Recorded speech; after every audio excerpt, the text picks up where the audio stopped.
আজি আমাৰ কেবিনেটত অসম পুলিচৰ যেটো 102 বুলি আপোনালোকে ফোন নাম্বাৰ দেখিছে 112 এই গোটেই প্ৰকল্পটোক আধুনিক ৰূপত সজাই তুলিবৰ বাবে আমি 97.90 কোটি টকাৰ অনুমোদন দিওঁ এই আঁচনিটো এনেকুৱা হ'ব যে 200খন পুলিচৰ ভ্যান থাকিব পুলিচ ভ্যানত সাব ইন্সপেক্টৰ এজনৰ নেতৃত্বত সেই পুলিচ ভ্যানখন থাকিব 112ৰ এটা কল সেন্টাৰ থাকিব যিটো কল সেন্টাৰ আমি দেৰগাঁৱত প্ৰতিষ্ঠা কৰিম লাচিত বৰফুকন একাডেমিত যিকোনো মানুহে মোৰ ঘৰত চুৰ হৈছে মোৰ ঘৰত ডকাইতি হৈছে বা মোৰ ওপৰত আক্ৰমণ হৈছে 112ত ফোন কৰাৰ লগে লগে 112ই 108ৰ দৰে প্ৰথমতে আমাৰ যেটো ডেস্কবোৰ্ড থাকিব তাত GIS সিগনেলৰ পৰা উলিয়াই ল'ব যে ঘটনাস্থলীৰ পৰা কোনখন গাড়ী ওচৰত আছে আৰু সেই গাড়ীখনক তেওঁলোকে নিৰ্দেশ দিব যে পানবজাৰত আক্ৰমণ এটা হৈছে বা ঘটনা এটা হৈছে আপুনি পানবজাৰৰ কাষত আছে আপুনি ফাঁচী বজাৰত আছে তৎকালীনভাৱে আপোনালোকে ঘটনাস্থলীলৈকে যাওক তাৰমানে মোবাইল পুলিচ ষ্টেচন এটা হ'ব 200টা মোবাইল পুলিচ ষ্টেচন য'ত নেকি 112ক ফোন কৰাৰ লগে লগে তাৰ পৰা অপাৰেটৰে ইনষ্ট্ৰাকচন দিব আৰু পুলিচ ষ্টেচন বা পুলিচ গাড়ী কেইখন ঘটনাস্থলীত গৈ উপস্থিত হ'ব এই গোটেই কামটো কৰিবৰ কাৰণে আমাক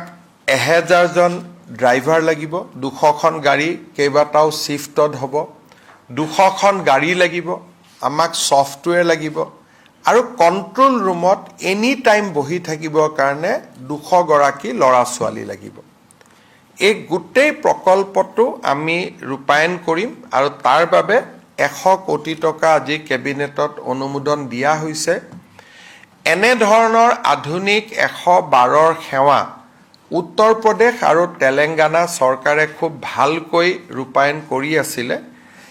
আমি এই সেৱাটো এতিয়া অসমতো আৰম্ভ কৰিম আৰু 112ত যেতিয়া কোনোবাই ফোন কৰিব যদি মেডিকেল এজেন্সি হয় 112ই নিজে নিজে 108ক ফোন কৰি দিব যদি ফায়াৰ ইমাৰ্জেন্সি হয় 112ই ফায়াৰক জনাই দিব তাৰমানে এইটো হোম পুলিচ ফায়াৰ ব্ৰিগেড স্বাস্থ্য তিনিওটা বিভাগত ইয়াত এটা এই 112ৰ জৰিয়তে এটা সমন্বয় সাধন কৰা হ'ব তাৰমানে তেওঁ ভুক্তভোগীজনে তিনিটা ফোন কৰিব নালাগে ফায়াৰ ব্ৰিগেডত ফোন কৰিব নালাগে এম্বুলেন্সত ফোন কৰিব নালাগে 112ত ফোন কৰিলে গোটেইখিনি কাম একেলগে হ'ব কিন্তু 108 মুকলি থাকিব এটো নহয় যে 108 এতিয়া বন্ধ হৈ যাব নেকি এটো নহয় 108 থাকিব কিন্তু 112ত ফোন কৰিলে দুৰ্ঘটনা হলে পুলিচে নিজে নিজে 108ক কৈ দিব যে অমুক জায়গাত দুৰ্ঘটনা হৈছে আপোনালোকে এম্বুলেন্স পঠাওক so health disaster response integrated police station আৰু এটো 24/7 থাকিব ৰাতি 2টা বজাতো যদি ফোন কৰে যে মোৰ ইয়াতে মাৰপিট হৈছে ঘটনা হৈছে ছোৱালী ওপৰত কিবা বেয়া শব্দ কোৱা হৈছে যি ঘটনা হলে ৰাতি হলেও এই 200খন গাড়ী 24/7 ই এক্টিভ হৈ থাকিব যেনেকে এম্বুলেন্স এক্টিভ হৈ থাকে এটা মোবাইল পুলিচ ষ্টেচন টাইপ হ'ব এটো এটা বহুত ডাঙৰ ৰিফৰ্ম অসম পুলিচত আজি কেবিনেটে 100 কোটি টকা অনুমোদন দিছে ইয়াৰ লগত গাড়ী দামটো নাই গাড়ী আমি ইতিমধ্যে কিনি লৈছো